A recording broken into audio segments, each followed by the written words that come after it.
ನಾನು ಅನುಷಾ ಗೋಪಾಲ್ ಕೃಷ್ಣ. ಒತ್ತಡದ ಜೀವನ, ಬದಲಾಗುತ್ತಿರುವ ಜೀವನ ಶೈಲಿ, ಜನರಿಗೆ ನೂರಾರು ಆರೋಗ್ಯ ಸಮಸ್ಯೆ, ಯಾವ ಸಮಸ್ಯೆಗೆ ಯಾವ ಚಿಕಿತ್ಸೆ ಅನ್ನೋದೇ ದೊಡ್ಡ ಚಿಂತೆ.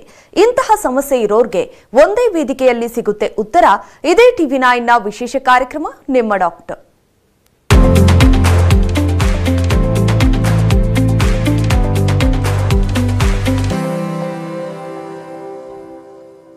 ತಮ್ಮ ನಂತರ ತಮ್ಮ ವಂಶವನ್ನ ಮುಂದುವರಿಸಲು ವಾರಸುದಾರರೊಬ್ಬರು ಬೇಕು ಅನ್ನೋದು ಪ್ರತಿಯೊಂದು ದಂಪತಿಯ ಕನಸು.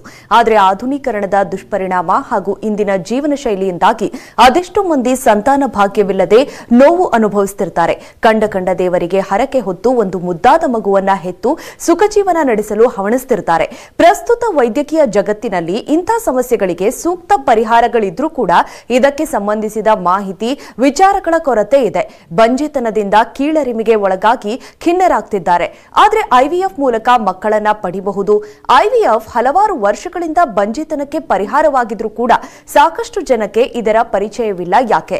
ಇದರ ವೆಚ್ಚ ಮತ್ತು ಆರೈಕೆಗಳು ಯಾವ ರೀತಿಯಾಗಿರಬೇಕು?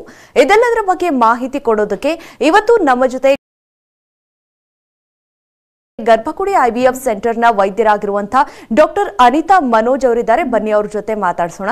ಡಾಕ್ಟರ್ ನಮಸ್ತೆ, ಕಾರ್ಯಕ್ರಮಕ್ಕೆ ಸ್ವಾಗತ. ನಿಮಗೆ ನಮಸ್ತೆ ಡಾಕ್ಟರ್. ಈಗಿನ ದಿನಗಳಲ್ಲಿ ಬಂಜೆತನದ ಸಮಸ್ಯೆ ಹೆಚ್ಚಾಗ್ತಾ ಇದೆ. ಈಗ IVF ಅಂತ ಸೊಲ್ಯೂಷನ್ಸ್ಗಳು ತುಂಬಾ ವರ್ಷಗಳಿಂದ ಇದ್ರೂ ಕೂಡ ಸಾಕಷ್ಟು ಜನಕ್ಕೆ ಅದರ ಮಾಹಿತಿ ಇಲ್ಲ. ಇನ್ಫ್ಯಾಕ್ಟ್ ಈ ಒಂದು ಸಂತಾನೋತ್ಪತ್ತಿಗಾಗಿ ಚಿಕಿತ್ಸೆ ಪಡಿಬೇಕು ಅನ್ನೋದೇ ಸಾಕಷ್ಟು ಜನರ ತಲೆಯಲ್ಲಿ ಕೂಡ ಇರೋದಿಲ್ಲ. ಹಾಗಾಗಿ ಅಂದ್ರೆ ಇದರ ಅವಶ್ಯಕತೆ ಯಾವಾಗ ಬರುತ್ತೆ ಡಾಕ್ಟರ್ ಅಂತ ನೀವು ಹೇಳೋದಾದ್ರೆ?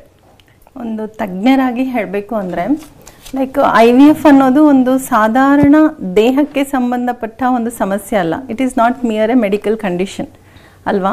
ಅದು ಒಂದು ಚಿಕಿತ್ಸೆ ಆದರೂ, ಒಂದು ಪ್ರಾಬ್ಲಮ್, ಒಂದು ಹೆಲ್ತ್ ಇಶ್ಯೂ ಆಗಿದ್ರು ಅದು ದೇಹಕ್ಕೆ ಮಾತ್ರ ಅಲ್ಲ, ಅದು ಮಾನಸಿಕವಾಗಿ, ಭಾವೋತ್ಮಿಕವಾಗಿ ಹಾಗೂ ಸಾಮಾಜಿಕ ಒತ್ತಡದಿಂದ, ಒಂದು ಸೋಷಿಯಲ್ ಸ್ಟಿಗ್ಮಾ ಅಂತ ಹೇಳ್ತೀವಿ, ಈ ಎಲ್ಲ ಡೈರೆಕ್ಷನ್ಸಲ್ಲೂ ಸಾಕಷ್ಟು ದಂಪತಿಗಳು ಮಗುವಿನ ಕನಸಿನಿಂದ ಕುಗ್ಗಿ ಹೋಗಿರ್ತಾರೆ. ಸೊ ಅಂಥ ದಂಪತಿಗಳಿಗೆ ಇನ್ನು ತಮಗೆ ಮಕ್ಕಳೇ ಆಗಲ್ಲ ಅನ್ನೋ ಒಂದು ನಿರಾಶೆ, ಅವಿಶ್ವಾಸ, ಭರವಸೆ ಇಲ್ಲದೇ ಇರೋ ಕ್ಷಣದಲ್ಲಿ ನಮ್ಮ ಹಿರಿಯರಿಂದ, ಲೈಕ್ ಎಕ್ಸ್ಪರ್ಟ್ಸಿಂದ IVF ಅನ್ನೋ ಟೆಕ್ನಾಲಜಿ ಹೊರಗೆ ಬಂದಿದೆ. ಈ IVF ಟೆಕ್ನಾಲಜಿ ಇಂಥ ದಂಪತಿಗಳ ಜೀವನದಲ್ಲಿ ಒಂದು ಆಶಾ ಕಿರಣವಿದ್ದಂಗೆ. ಈ IVF ಟೆಕ್ನಾಲಜಿನ ಉಪಯೋಗಿಸ್ಕೊಂಡು ಸಾಕಷ್ಟು ದಂಪತಿಗಳು ತಮ್ಮ ಮಗುವಿನ ಕನಸನ್ನು ನೆನಸು ಮಾಡ್ಕೊಂಡಿದ್ದಾರೆ. ಸಾಕಷ್ಟು ಅಂದರೆ ಅದು ಲಕ್ಷಾಂತರ, ಕೋಟ್ಯಾಂತರ ದಂಪತಿಗಳು. ಗರ್ಭಗುಡಿನೇ ತಗೊಂಡ್ರೆ ಅದು ಆಲ್ಮೋಸ್ಟ್ 11,500ಗಿಂತ ಮೇಲೆ ದಂಪತಿಗಳು ತಮ್ಮ ಜೀವನವನ್ನು ಪರಿಪೂರ್ಣಗೊಳಿಸ್ಕೊಂಡಿದ್ದಾರೆ. ಸೊ ತಜ್ಞರಾಗಿ ನಾವು ಇದು ಬರೀ ಒಂದು ಚಿಕಿತ್ಸೆ ಅಂತ ನೋಡೋದೇ ಇಲ್ಲ. ದಂಪತಿಗಳ ಕನಸು, ಅವರ ಜೀವನದಲ್ಲಿ ಒಂದು ಭರವಸೆ, ನಂಬಿಕೆಯನ್ನು ತುಂಬಿ ಅವರ ಜೀವನವನ್ನು ಪರಿಪೂರ್ಣಗೊಳಿಸುವಂತಹ ಒಂದು ಚಿಕಿತ್ಸೆ, ಒಂದು ಟೆಕ್ನಾಲಜಿ ಅಂತಲೇ ನೋಡ್ತೀವಿ. ಇದನ್ನು ಉಪಯೋಗಿಸ್ಕೊಂಡು, ಬಿಕಾಸ್ ಮುಂಚೆ ಹಿಂದಿನ ಕಾಲದಲ್ಲಿ ತುಂಬ ಜನರಿಗೆ ಮಕ್ಕಳಿಲ್ಲ ಅಂದರೆ ಮಕ್ಕಳಿಲ್ಲ, ಮದುವೆ, ಗಂಡು ಮಕ್ಕಳಿಗೆ ಇನ್ನು ಮತ್ತಷ್ಟು ಮದುವೆ ಮಾಡು, ಹಾಗೂ ಆಗಿಲ್ವಾ ಬಿಟ್ಬಿಡು, ಹಾಗಾಯ್ತಾ ಇಲ್ಲ, ಚಿಕಿತ್ಸೆ ಅನ್ನೋದು ಇಲ್ಲ, ಚೆಕಪ್ಸ್ ಮಾಡೋದು, ಹೆಣ್ಮಕ್ಳಲ್ಲಿ ಸಮಸ್ಯೆ ಇದೆಯಾ, ಗಂಡು ಮಕ್ಕಳಲ್ಲಿ ಸಮಸ್ಯೆ ಇದೆಯಾ ಅಂತ ನೋಡೋದೇ ಇಲ್ಲ. ಮಕ್ಕಳಾಗಿಲ್ವಾ ಮುಗ್ದೋಯ್ತು. ಬಟ್ ಈಗ ಆ ಸ್ಟೇಜಿಂದ ಹೊರಗೆ ಬಂದು IVF ಅನ್ನೋ ಒಂದು ರೇ ಆಫ್ ಹೋಪ್, ಆಶಾ ಕಿರಣದಿಂದ ಎಷ್ಟು ದಂಪತಿಗಳು ಚೆನ್ನಾಗಿದ್ದಾರಲ್ವ, ಸುಖಮಯವಾಗಿದ್ದಾರೆ. ಆ ಮಕ್ಕಳನ್ನು ಎತ್ಕೊಂಡು ಬಂದಾಗ ಅವರು ತೋರಿಸೋ ಸಂತೋಷ, ಅವರಿಗೆ ಟ್ರೀಟ್ಮೆಂಟ್ ಸ್ಟಾರ್ಟ್ ಆಗಬೇಕಾಗಿರೋ ಭಯ ಪಾಸಿಟಿವ್ ಬಂದಾಗ 50% ಹೋಗಿರುತ್ತೆ, ಮಗು ಹೆತ್ತಿದಾಗ 100% ಹೋಗಿರುತ್ತೆ. ಇದಕ್ಕೋಸ್ಕರ ನಾವು ಇಷ್ಟೊಂದು ಹೆದರ್ಕೋತಿದ್ವಿ. ಹೀಗಂತ ಗೊತ್ತಿದ್ರೆ ನಾವು ಮುಂಚೆನೇ ಬರ್ತಿದ್ವಲ್ಲ, ಹೀಗೆ ಎಷ್ಟೊಂದು ದಂಪತಿಗಳು ಹೇಳ್ಕೊತಾ ಇರ್ತಾರೆ. ಸೊ ಇದೊಂದು ಚಿಕಿತ್ಸೆ ಥರ ನೋಡದೆ ಬೇರೆ ಥರ ಒಂದು ಆಶಾ ಕಿರಣದಂತೆ ನೋಡಿದಾಗ ಸುಲಭವಾಗುತ್ತೆ. S, correct doctor. ಬಹಳ ಅದ್ಭುತವಾಗಿ ಹೇಳಿದ್ರಿ. ಅಂದ್ರೆ ಮುಂಚೆ ಎಲ್ಲ ಮಕ್ಕಳಾಗಿಲ್ಲ ಅಂದ್ರೆ ಮಕ್ಕಳಾಗಿಲ್ಲ ಅಷ್ಟೇ, ಅದಕ್ಕೆ ಯಾಕೆ ಏನು ಅಂತ ಯೋಚನೆ ಕೂಡ ಮಾಡ್ತಾ ಇರ್ಲಿಲ್ಲ. ಈಗ ಅದು ಬದಲಾಗ್ತಾ ಇದೆ, ಅದು ಒಳ್ಳೆ ವಿಷಯ. ಇನ್ನು ಈಗ IVF ಸಾಕಷ್ಟು ಜನ ಆಯ್ಕೆ ಮಾಡ್ಕೊಳ್ತಿದ್ದಾರೆ ಅಂದ್ರೂ ಕೂಡ ನ್ಯಾಚುರಲಿ, ಮೊದಲಿಗೆ ನ್ಯಾಚುರಲ್ ವೇಸೇ ಟ್ರೈ ಮಾಡ್ತಾ ಇರ್ತಾರೆ. ಇನ್ನು IVF ತಗೊಳ್ಳುವಂತಹ ಸಂದರ್ಭದಲ್ಲಿ ಏಜ್ ಆಗ್ಬಿಟ್ಟಿರೋದ್ರಿಂದ ಅದು IVF ಟ್ರೀಟ್ಮೆಂಟ್ಗಾಗ್ಲಿ ರಿಸಲ್ಟ್ಸ್ಗಾಗ್ಲಿ ಎಫೆಕ್ಟ್ ಮಾಡ್ತಾ ಇರುವುದುಂಟಾ? ಅಂದ್ರೆ ಈ IVFಗೆ ಮುಂಚೆನೆ ಇದನ್ನ ಆಯ್ಕೆಯಾಗಿ ತಗೊಳ್ಳೋದಕ್ಕೆ ಯಾಕೆ ಹಿಂಜರಿತಾರೆ ಅನ್ನುವಂಥದ್ದು? ಯಾಕೆ ಹಿಂಜರಿತಾರೆ ಅನ್ನೋದು ಸಾಕಷ್ಟು ಕಾರಣಗಳಿದೆ. ನಾನು ಆಲ್ರೆಡಿ ಹೇಳ್ದಂಗೆ, ಲೈಕ್ ಒಂದು ಭಯ, IVF ಟ್ರೀಟ್ಮೆಂಟ್ ಅಂದರೆ ಭಯ, ಇನ್ನೊಂದು ಲೈಕ್ ಕಾಸ್ಟಿನ ಭಯ, ಮತ್ತು ಸೋಷಿಯಲ್ ಸ್ಟಿಗ್ಮಾ ಅಂತ ಹೇಳ್ತೀವಲ್ಲ ಅದರ ಭಯ, ಆ್ಯಂಡ್ ಜನಗಳು ಟ್ರೀಟ್ಮೆಂಟ್ಗಂತ ಹೋದರೆ ಏನು ಹೇಳ್ತಾರೋ ಅನ್ನೋ ಭಯ, ಹಿಂದೆ ಆಡ್ಕೋತಾರೇನೋ ಅಂತ ಭಯ, ಆ್ಯಂಡ್ ಇನ್ನೊಂದು ಬಂದು ಮಕ್ಕಳು ಹೇಗೆ ಹುಟ್ಟುತ್ತಾರೆ ಅನ್ನೋ ಭಯ. ಫಾರ್ ಎಕ್ಸಾಂಪಲ್ ನಾನು ಹೇಳ್ತೀನಿ, ಇತ್ತೀಚೆಗೆ ಒಂದು ಫಂಕ್ಷನ್ಗೆ ಹೋದಾಗ ತುಂಬ ತಿಳುವಳಿಕೆ ಇರೋಂಥ ಹುಡುಗನೇ ಬಂದು ನಮ್ಮನ್ನು ಕೇಳಿದ್ರು, ಮೇಡಮ್ ನಾನೊಂದು ಪ್ರಶ್ನೆ ಕೇಳ್ತೀನಿ, ನೀವೇನು ಅನ್ಕೋಬೇಡಿ, ಓದು ತಿಳುವಳಿಕೆ ಇರೋರೆ, ಈ IVF ಮುಖಾಂತರ ಹುಟ್ಟೋ ಮಕ್ಕಳು ನಾರ್ಮಲ್ ಆಗಿರ್ತಾರಾ, ನಮ್ಮ ಥರನೇ ಇರ್ತಾರಾ ಅವರು ಅಂತ ಕೇಳಿದ್ರು. ಸೊ ಓದಿರೋರಿಗೆ ಇಂಥ ತಿಳುವಳಿಕೆ ಇದ್ದಾಗ, ಇಂಥ ಕ್ವೆಶನ್ಸ್ ಡೌಟ್ಸ್ ಇದ್ದಾಗ, ಇನ್ನು ಕಡಿಮೆ ತಿಳುವಳಿಕೆ ಇರೋರಲ್ಲಿ ಎಂಥ ಒಂದು ಮಿಸ್ಕನ್ಸೆಪ್ಷನ್ಸ್ ಇರಬಾರ್ದು. ಒಂದು ದಂಪತಿಗಳು ಹೇಳ್ತೀನಿ, ಲೈಕ್ ಹೆಣ್ಮಗುಗೆ 25 ವರ್ಷ, ಹಸ್ಬೆಂಡ್ಗೆ ಮೇ ಬಿ 28-29 ಅಷ್ಟೇ, ಅವ್ರಿಗೆ ಮದುವೆ ಆಗಿ 3 years ಆದರೂ ಮಕ್ಕಳು ಆಗ್ತಿಲ್ಲ ಅಂದ್ಬಿಟ್ಟು ಎವ್ಯಾಲ್ಯೂಯೇಷನ್ಗಂತ ಬಂದರು. ಎವ್ಯಾಲ್ಯೂಯೇಷನ್ ಮಾಡಿದಾಗ ಟ್ಯೂಬ್ಸಲ್ಲಿ ಸಮಸ್ಯೆ ಇತ್ತು. ಸೊ ಟ್ಯೂಬ್ಸಲ್ಲಿ ನಾರ್ಮಲ್ HSG ಟೆಸ್ಟ್ ಮಾಡಿದಾಗ ಟ್ಯೂಬ್ಸಲ್ಲಿ ಸಮಸ್ಯೆ ಇತ್ತು ಅಂದರೆ ಅಲ್ಲಿನೇ ಫೈನಲ್ ಅಂತ ಮಾಡಲ್ಲ, ಅದನ್ನು ಕನ್ಫರ್ಮೇಷನ್ಗೋಸ್ಕರ ಲ್ಯಾಪ್ ಮಾಡೇ ಮಾಡ್ತೀವಿ. ಸೊ ಬಿಕಾಸ್ HSGಯಲ್ಲಿ ಫಾಲ್ಸ್ ಪಾಸಿಟಿವ್ ಬರ್ಬೋದು ಅಂತ ಲ್ಯಾಪಲ್ಲಿ ಮಾಡಿದಾಗ ನಿಜವಾಗ್ಲೂ ಟ್ಯೂಬ್ಸ್ ಬ್ಲಾಕ್ ಆಗಿದ್ದು, ಟ್ಯೂಬ್ಸ್ ತುಂಬಾ ಹಾಳಾಗಿತ್ತು ಇನ್ಫೆಕ್ಷನ್ಸಿಂದ. ಇಷ್ಟಕ್ಕೂ ಆ ಹುಡುಗಿ ಏಜು 25 years. ಸೊ ಆ ಟ್ಯೂಬ್ಸನ್ನು ಇದು ಮಾಡಿ IVF ಮುಖಾಂತರ ಚಿಕಿತ್ಸೆ ಮಾಡಿದಾಗ ಫಸ್ಟ್ ಅಟೆಂಪ್ಟಲ್ಲೇ ಅವ್ರಿಗೆ ಟ್ವಿನ್ಸ್ ಆಯಿತು. ಒಂದು ಗಂಡು ಮಗು ಹೆಣ್ಮಗು ಡೆಲಿವರಿನೇ ಆಯಿತು. ಜಸ್ಟ್ ನಿನ್ನೆ ಬಂದು ತೋರಿಸ್ಕೊಂಡು ಹೋದ್ರು ಮಕ್ಕಳನ್ನ. ಇದನ್ನೇ ನೀವು ಯೋಚನೆ ಮಾಡಿ, ಇದೇ ದಂಪತಿಗಳು ನಮಗಿನ್ನೂ ಚಿಕ್ಕ ವಯಸ್ಸು, ಈಗ ತಾನೇ ಮದುವೆ ಆಗಿದೆ, ಇನ್ನು 3 ವರ್ಷ ವೆಯ್ಟ್ ಮಾಡೋಣ, 2 ವರ್ಷ ವೆಯ್ಟ್ ಮಾಡೋಣ, ಆಮೇಲೆ ಹೋಗೋಣ ಅಂತ ಕಾಯ್ತಾ ಇದ್ದಿದ್ರೆ ಮೇ ಬಿ 10 ವರ್ಷ ಆದ್ರೂ ಅವ್ರಿಗೆ ಮಕ್ಕಳು ಪಡೆಯೋ ಸಾಧ್ಯತೆ ಕಷ್ಟ ಆಗ್ತಿತ್ತೇನೋ. ಸೊ ಯಾವುದಕ್ಕೂ ಹಿಂಜರಿಗದೆ ಟ್ರೀಟ್ಮೆಂಟ್ ಅಂತ ಮಕ್ಕಳು ಆಗ್ತಿಲ್ವಾ, ಪ್ಲಾನ್ ಮಾಡ್ತಿದ್ದೀರಾ, ಆಗ್ತಿಲ್ವಾ ನ್ಯಾಚುರಲ್ ಆಗಿ ಸಹಜವಾಗಿ ಹೋಗಿ ಎವ್ಯಾಲ್ಯೂಯೇಟ್ ಮಾಡ್ಕೋದ್ರಲ್ಲಿ ಏನು ತಪ್ಪು, ಮಾಡಿಕೊಂಡು ಪ್ರಾಬ್ಲಮ್ ಕಂಡು ಹಿಡಿದು ಅದು IVF ಆಗಿರಲಿ, ಅದಕ್ಕೆ ಮುಂದಕ್ಕೆ ಹೋದಾಗ ಮಕ್ಕಳಂತೂ ಹಾಗೆ ಆಗುತ್ತೆ. Yes correct doctor. ನಮ್ಮ ಕಾರ್ಯಕ್ರಮಕ್ಕೆ ಒಬ್ರು ಕರೆ ಮಾಡಿದ್ದಾರೆ, ಶಿಲ್ಪಾ ಅಂತ. ಇವರು ಗರ್ಭಗುಡಿ IVF ಸೆಂಟರ್ ಅಲ್ಲಿ ಚಿಕಿತ್ಸೆಯನ್ನ ಪಡೆದವರಂತೆ. ಬನ್ನಿ ಅವ್ರ ಜೊತೆ ಮಾತಾಡ್ಸೋಣ. ನಮಸ್ತೆ ಶಿಲ್ಪಾ ಅವರೇ. ನಮಸ್ತೆ ಶಿಲ್ಪಾ ಅವರೇ, ನಿಮ್ಮ ಏಜ್ ಏನು, ಎಲ್ಲಿಂದ ಕರೆ ಮಾಡ್ತಾ ಇದ್ದೀರಾ ಅಂತ? ನನ್ನ ಏಜ್ ಬಂದು ಇವಾಗ 40 years. ನಾನು ಕಾಲ್ ಮಾಡ್ತಿರೋದು ನಾಗರಬಾವಿ, ಬೆಂಗಳೂರು. ನಾನು IVF ಟ್ರೀಟ್ಮೆಂಟ್ ತಗೊಂಡಿದ್ದು. ನಾನು MTMM ಡಾಕ್ಟರೇ, ನಮ್ದು ಡಾಕ್ಟರು. ಓಕೆ. ಸೊ ನಮಗೆ ಸಕ್ಸಸ್ಫುಲ್ ಆಗಿದೆ. ಒಂದೇ ಅಟೆಂಪ್ಟ್ ಅಲ್ಲಿ ನಮಗೆ ಮಗು ಆಗಿದೆ. ಇವಾಗ ಮಗುಗೆ 3 ತಿಂಗಳು ಆಗಿದೆ. ಹೌದು. ಅಂದ್ರೆ ನೀವು ಎಷ್ಟು ವರ್ಷಗಳಿಂದ ಇದಕ್ಕೆ ಪ್ರಯತ್ನ ಪಡ್ತಾ ಇದ್ರಿ ಶಿಲ್ಪಾ ಅವರೇ? ಅಂದ್ರೆ ಯಾವ ಸಂದರ್ಭದಲ್ಲಿ ಗರ್ಭಗುಡಿ ಬಗ್ಗೆ ನಿಮ್ಗೆ ಗೊತ್ತಾಯ್ತು ಅನ್ನುವಂಥದ್ದು? ನಮ್ದು ನಾವು ತುಂಬಾ ಟೈಮ್ ಏನು ತಗೊಂಡಿರ್ಲಿಲ್ಲ. ಸ್ವಲ್ಪ ಲೇಟ್ ಏಜ್ ಇದ್ದಿದ್ರಿಂದ ಟ್ರೀಟ್ಮೆಂಟ್ ಬೆಟರ್ ಇದ್ರೆ ಒಳ್ಳೇದು ಅಂತ ಸರ್ಚ್ ಮಾಡ್ತಿರ್ಬೇಕಿದ್ರೆ ಗರ್ಭಗುಡಿ ಮತ್ತೆ ಅನಿತಾ ಮೇಡಮ್ದು ಸ್ವಲ್ಪ ಡೀಟೇಲ್ಸ್ ಸಿಕ್ತು ಆನ್ಲೈನ್ ಅಲ್ಲಿ. ಹಾಗಾಗಿ ನಾವು ನೇರವಾಗಿ ಡಾಕ್ಟರ್ನೇ ಸಂಪರ್ಕ ಮಾಡಿದ್ದು. Okay okay okay. ಹೇಗಿತ್ತು ಚಿಕಿತ್ಸೆ ಶಿಲ್ಪಾ ಅವರೇ? ನೀವು ಹೇಳಿದ್ರಿ ಮೊದಲನೇ ಅಟೆಂಪ್ಟಿಗೆ ಆಯ್ತು, ತುಂಬಾ ವರ್ಷಗಳಾಗಿದ್ರು ಕೂಡ ಅಂತ. ಸೊ ಟ್ರೀಟ್ಮೆಂಟ್ಗೆ ಯಾವ ರೀತಿ ಸಹಾಯ ಸಿಕ್ತು ಗರ್ಭಗುಡಿಯಿಂದ? ಟ್ರೀಟ್ಮೆಂಟ್ಗೆ ನಮಗೆ ಮೊದಲೇ ಕೌನ್ಸಿಲಿಂಗ್ ನೀಟಾಗಿ ಕೊಡ್ತಾರೆ. ಯಾವ ಸ್ಟೇಜ್ ಅಲ್ಲಿ ಏನ್ ಟ್ರೀಟ್ಮೆಂಟ್ ಇರುತ್ತೆ, ಯಾವ ಸ್ಟೇಜ್ ಅಲ್ಲಿ ಯಾವ ತರ ಕೇರ್ ತಗೋಬೇಕು, ಹಾಸ್ಪಿಟಲ್ ಇಂದ ಏನೇನ್ ಅಸಿಸ್ಟೆನ್ಸ್ ಸಿಗುತ್ತೆ, ಅದನ್ನೆಲ್ಲಾನು ಇನ್ಸ್ಟ್ರಕ್ಷನ್ ಮೊದಲೇ ಕ್ಲಿಯರ್ ಆಗಿ ಕೊಡೋದ್ರಿಂದ ಅದಕ್ಕೆ ಪ್ರಿಪೇರ್ ಆಗೋದು ಸ್ವಲ್ಪ easy. Okay okay okay. Shilpa ಅವರೇ, ನಮ್ ಜೊತೆ ಸ್ಟುಡಿಯೋದಲ್ಲಿ ಡಾಕ್ಟರ್ ಅನಿತಾ ಅವರಿದ್ದಾರೆ, ಮಾತನಾಡಬಹುದು ಅವ್ರ ಜೊತೆ ನೀವು. ಶಿಲ್ಪಾ ಅವರೇ, ಹೇಗಿದ್ದೀರಾ? ಚೆನ್ನಾಗಿದ್ದೀನಿ ಮ್ಯಾಮ್. ನೀವು? ನಾನ್ ಚೆನ್ನಾಗಿದ್ದೀನಿ. ಮಗಳು ಹೇಗಿದ್ದಾರೆ? ಮಗು ತುಂಬಾ ಚೆನ್ನಾಗಿದೆ ಮ್ಯಾಮ್. ಖುಷಿ ಆಯ್ತು ನಿಮ್ಮನ್ನ ನೋಡಿ. Thank you. ನಿಮ್ಮ ವಾಯ್ಸ್ ಕೇಳಿನು ನನಗೂ ಬಹಳ ಖುಷಿ ಆಯ್ತು. ಸರ್ ಹೇಗಿದ್ದಾರೆ? ಸರ್ ಚೆನ್ನಾಗಿದ್ದಾರೆ ಮ್ಯಾಮ್. ಥ್ಯಾಂಕ್ಸ್ ನೀವು ಕಾಲ್ ಮಾಡಿ. ಥ್ಯಾಂಕ್ ಯು ನೀವು ಕಾಲ್ ಮಾಡಿ ನಿಮ್ಮ ಎಕ್ಸ್ಪೀರಿಯನ್ಸ್ ನ ಶೇರ್ ಮಾಡಿದ್ದಕ್ಕೆ. Thank you so much ma'am. Yes, ಧನ್ಯವಾದ ಶಿಲ್ಪಾ ಅವರೇ ಕರೆ ಮಾಡಿದ್ದಕ್ಕೆ, ಮತ್ತೆ ಕಂಗ್ರಾಚುಲೇಷನ್ಸ್ ನಿಮ್ಗೆ. ಈಗ ಶಿಲ್ಪಾ ಅವ್ರ ಬಗ್ಗೆನೇ ಹೇಳ್ತೀನಿ. ಶಿಲ್ಪಾ ಅವರು ಶಿ ಇಸ್ ಎಜುಕೇಟೆಡ್ ಕಪಲ್. ಅವ್ರಿಬ್ರದ್ದು ಲೇಟ್ ಮ್ಯಾರೇಜ್. ಇವರು 40+, ಹಿ ವಾಸ್ 50+. ಅವ್ರು ಟೈಮ್ ವೇಸ್ಟ್ ಮಾಡಿಲ್ಲ.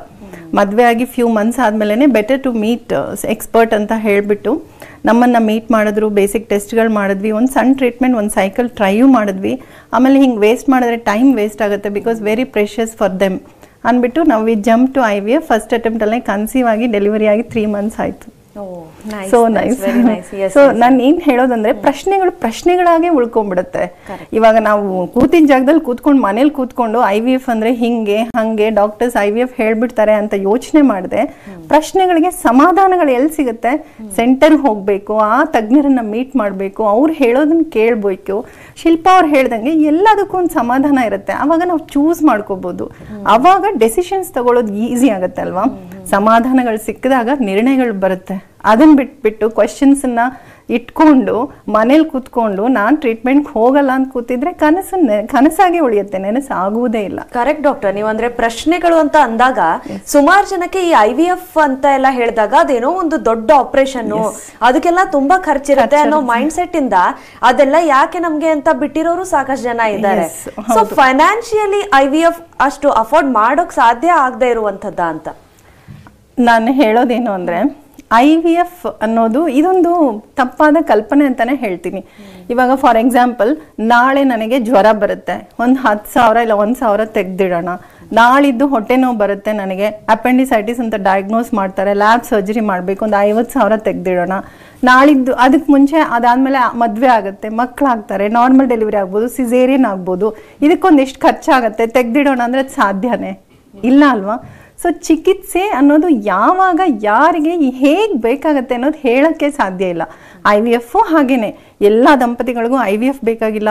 ಮಕ್ಕಳು ಆಗದೆ ಇರೋರು ಟ್ರೀಟ್ಮೆಂಟ್ ಅಂತ ಹೋದಾಗ ಚೆಕಪ್ ಮಾಡಿಸ್ಕೊಂಡಾಗ IVF ಅಂತ ಬಂದಾಗ ಅದು ಕಾಸ್ಟ್ ಅನ್ನೋದು ಬೀಳಬಹುದು. ಅದೊಂದು ಫೈನಾನ್ಷಿಯಲ್ ಬರ್ಡನ್ ಒಪ್ಕೋತೀನಿ ದಂಪತಿಗಳಿಗೆ. ಆದರೆ ಈ ಕಾಸ್ಟ್ ಏನಕ್ಕೆ? ಇದೇನು ಒಂದು ಚಿಕಿತ್ಸೆ ಅಲ್ಲ, ಇಟ್ ಈಸ್ ಅ ಪ್ರಾಸೆಸ್. ಒಂದು ಸೊಫಿಸ್ಟಿಕೇಟೆಡ್ ಟೆಕ್ನಾಲಜಿ ಲೈಕ್ ಸ್ಕ್ಯಾನ್ಸ್ ಇಂದ ಹಿಡಿದು ರೆಗ್ಯುಲರ್ ಮಾನಿಟರಿಂಗ್ ಇರುತ್ತೆ, ಕಾಶಿಯಸ್ ಆಗಿ ನೋಡ್ತಾ ಇರ್ತೀವಿ. ಎಗ್ ಪಿಕಪ್ ಅದು ಒಂದು ಮೈನ್ಯೂಟ್ ಸೆಲ್, ಮೈಕ್ರೋಸ್ಕೋಪಲ್ಲಿ ಮಾತ್ರ ಕಾಣಿಸೋಂತಹ ಒಂದು ಸೆಲ್ನ ಹೊರಗೆ ತೆಗೆದು ಇನ್ನೊಂದು ಮೈಕ್ರೋಸ್ಕೋಪಿಕ್ ಸೆಲ್ನ ಬೆರೆಸಿ ಅದು ಕಂಪ್ಲೀಟ್ ಎಸೆಪ್ಸಿಸ್ ಅಲ್ಲಿ ಆ ಲ್ಯಾಬ್ ಪ್ಯಾರಾಮೀಟರ್ಸ್ ಎಷ್ಟು ಇಂಪಾರ್ಟೆಂಟ್ ಅಂದರೆ ಅಲ್ಲಿ ಓಡಾಡುವ ಗಾಳಿ ಕೂಡ ಅಷ್ಟೊಂದು ಇಂಪಾರ್ಟೆಂಟ್. ಡೈಲಿ ಚೆಕ್ ಮಾಡ್ತಿರ್ತಾರೆ. ಆ ಸ್ಟೇಜಸ್ ಬೆಳೆಯೋದು, ಅದನ್ನು ಫ್ರೀಸ್ ಮಾಡೋದು, ಅದನ್ನು ಗರ್ಭಕ್ಕೆ ಹಾಕೋದು, ಆ ಗರ್ಭಕ್ಕೆ ಕಚ್ಕೊಳ್ಳೋ ಹಾಗೆ ಮತ್ತೆ ಮೆಡಿಕೇಶನ್ ಸಪೋರ್ಟ್ ಕೊಡೋದು, ಇವೆಲ್ಲ ಇಟ್ಸ್ ಎ ಪ್ರಾಸೆಸ್ ಅಲ್ವಾ? It's A sophisticated technology. ಈ ಟೆಕ್ನಾಲಜಿಗೆ ಖರ್ಚೇ ಹೊರತು ಬರೀ ಒಂದು ಸ್ಟೆಪ್ಗೋ ಒಂದು ಪ್ರಾಸೆಸ್ಗೋ ಅಲ್ಲ. ಸೊ ಈ ಖರ್ಚು ಮಾಡಿದಾಗ ಈ ಫೈನಾನ್ಷಿಯಲ್ ಬರ್ಡನ್ ಅಂತ ಇರುತ್ತೆ. ಬಟ್ ನಮ್ಮ ಜೀವನ ಅನ್ನೋದು ಮಗು. ಹಿಂದಿನ ಕಾಲದಲ್ಲಿ ನಾನು ಹೇಳ್ದಂಗೆ ಮಕ್ಕಳೇ ಆಗಲ್ಲ ಅನ್ಕೊಂಡಿರೋ ಸ್ಟೇಜಿಂದ ಈ ಚಿಕಿತ್ಸೆಯಿಂದ ಮಕ್ಕಳನ್ನ ಪಡಿಬೋದು ಅಂತ ಗೊತ್ತಾದ್ಮೇಲೆ ಏನಕ್ಕೆ ಹಿಂಜರಿಬೇಕು? ಅದು ಹೋಗಿ ನೋಡ್ಕೋಬೇಕು, ಅದು ಏನಂತ ನೋಡ್ಬಿಟ್ಟು ಮಕ್ಕಳನ್ನ ಪಡೆಯೋದು ಒಳ್ಳೇದಲ್ವಾ? Correct doctor. ಇನ್ನು ಈಗ ತುಂಬಾ ಜನಕ್ಕೆ ಈಗ IVF ಚಿಕಿತ್ಸೆ ಅಂತ ಹೇಳಿದಾಗ ಅದರಲ್ಲಿ ಬೇರೆ ಬೇರೆ ವಿಧಗಳಿರಬಹುದು, ಅಥವಾ ಈಗ ಒಂದೊಂದ್ ಕಡೆ ಒಂದೊಂದ್ ರೇಟ್ ಹೇಳ್ತಾ ಇರ್ತಾರೆ IVFಗೆ. ಸೊ ಯಾವ್ದು ತಗೊಳ್ಬೇಕಂತ ಗೊತ್ತಾಗ್ತಾ ಇರೋದಿಲ್ಲ. ಕೆಲವೊಂದು ದಂಪತಿಗಳು ಸರಿ ಕಡಿಮೆಗೆ ಇಲ್ಲಿ ಆಗ್ತಾ ಇದೆ, ಟ್ರೈ ಮಾಡಿ ನೋಡೋಣ ಅನ್ನೋರಾದ್ರೆ ತುಂಬಾ ಜನ ನೀವು ಹೇಳ್ದಂಗೆ ಹಂಗೂ ಇರ್ತಾರೆ, ಎಷ್ಟು ಖರ್ಚಾದ್ರೂ ಪರವಾಗಿಲ್ಲ, ನಮ್ಗೊಂದ್ ಮಗು ಬೇಕು ಅನ್ನೋ ಮೈಂಡ್ ಸೆಟ್ ಅಲ್ಲಿ ಇರ್ತಾರೆ. ಸೊ ಈ ಖರ್ಚುಗಳು ಈ ಟ್ರೀಟ್ಮೆಂಟ್ಗೆ ರಿಸಲ್ಟ್ಗೆ ಯಾವ ರೀತಿ ತಾಳೆ ಆಗುತ್ತೆ ಡಾಕ್ಟರ್? ಅಂದ್ರೆ ರಿಸಲ್ಟ್ಸ್ ವೇರಿ ಆಗುತ್ತಾ ಕಾಸ್ಟ್ಲಿಯರ್ IVF ಹೋದ್ರೆ ಅಂತ? ಕಾಸ್ಟ್ಲಿಯರ್ IVF, ಕಾಸ್ಟ್ಲೆಸ್ IVF ಅಂತ ಏನೂ ಇಲ್ಲ. ನಾನು ಹೇಳ್ದಂಗೆ it's A technology, it's A process.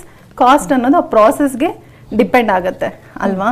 So ಈ ಕಾಸ್ಟ್ ಬರ್ಡನ್ನ ಕಡಿಮೆ ಮಾಡೋದಕ್ಕೆ ಸಾಕಷ್ಟು ಪ್ರಯತ್ನಗಳು ನಡೀತಾ ಇರುತ್ತೆ.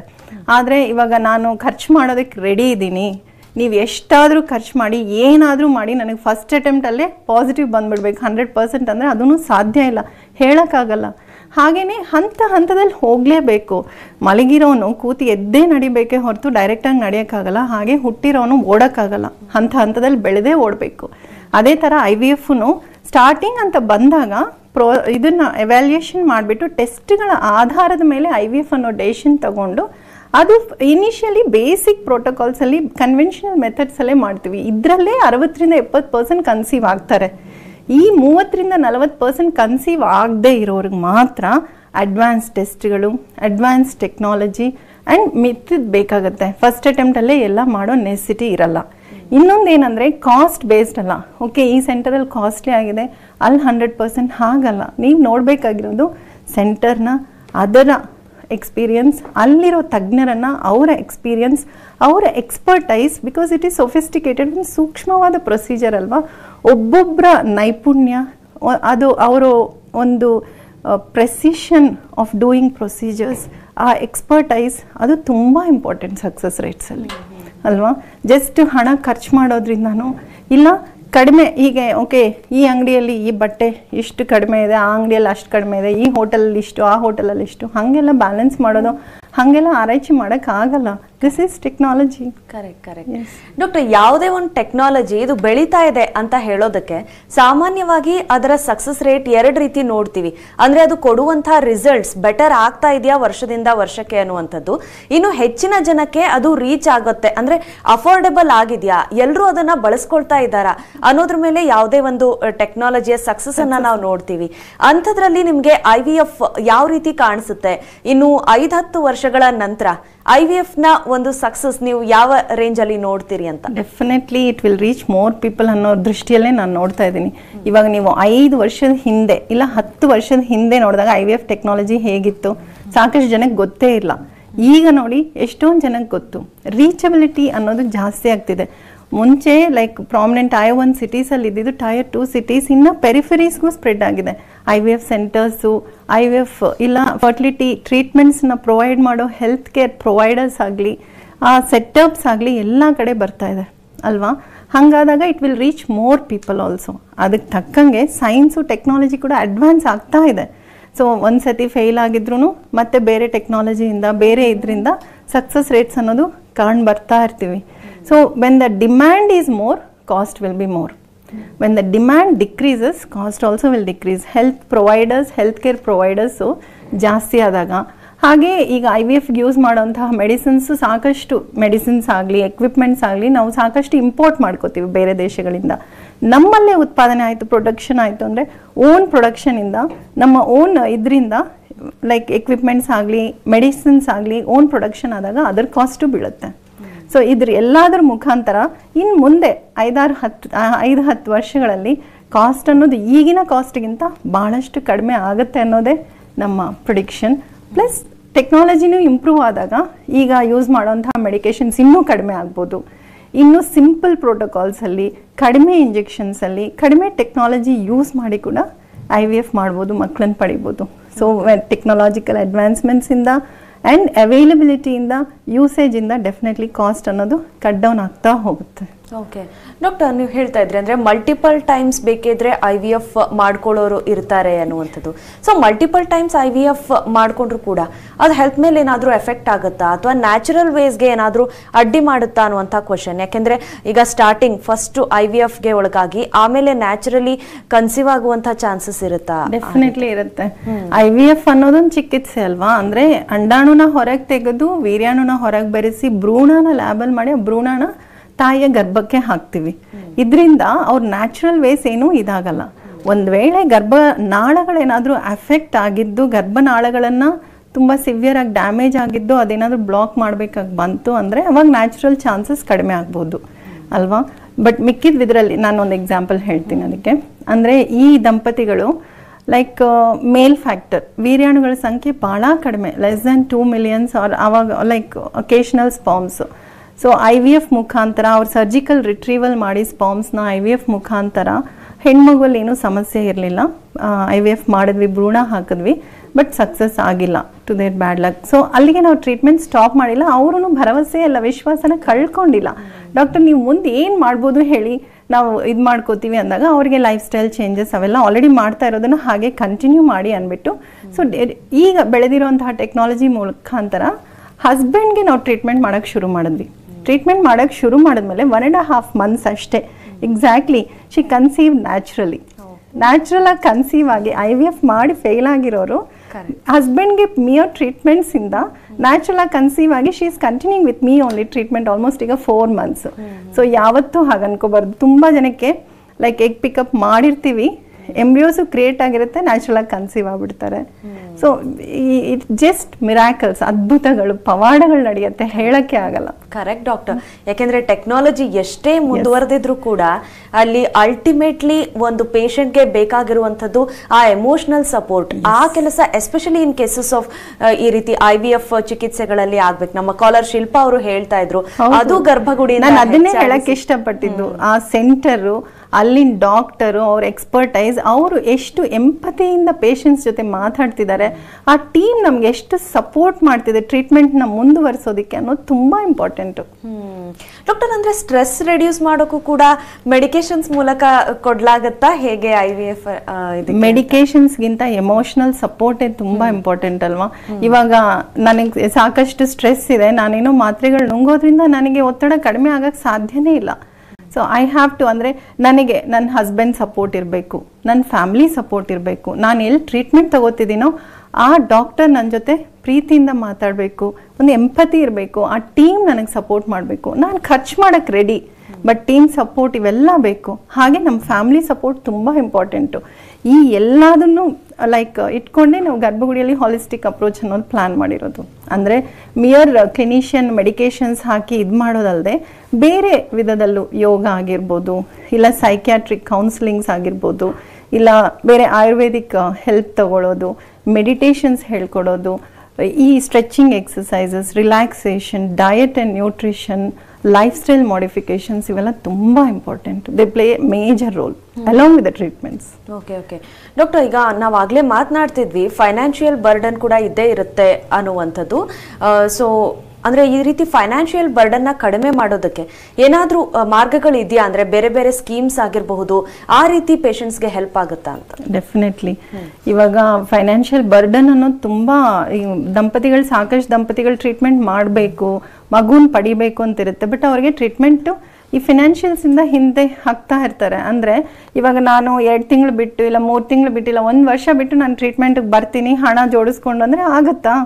ಈಗ 30 ಇಯರ್ಸ್ ನನಗೆ ನಾನು ಹಣ ಕೊಡಿಸ್ಕೊಂಡು 35 ಇಯರ್ಸ್ ಇಲ್ಲ 32 ಇಯರ್ಸ್ ಬರ್ತೀನಿ ಅಂದಾಗ ಆವಾಗ ನಮಗೆ ಈಗಿರೋ ಅಂಡಾಣು ಶಕ್ತಿ, ವೀರ್ಯಾಣು ಶಕ್ತಿ ಅವಾಗ ಇಲ್ಲದೆ ಇರ್ಬೋದು, ಕಡಿಮೆ ಆಗಿರ್ಬೋದು. ಇನ್ನಷ್ಟು ಸಾಕಷ್ಟು ಹೆಲ್ತ್ ಪ್ರಾಬ್ಲಮ್ಸ್ ಕೂಡ ಆ್ಯಡ್ ಆಗ್ಬೋದು, ಲೈಕ್ ಥೈರಾಯ್ಡ್ ಇಶ್ಯೂಸ್, ಶುಗರ್, ಇವ್ಯಾವುದೂ.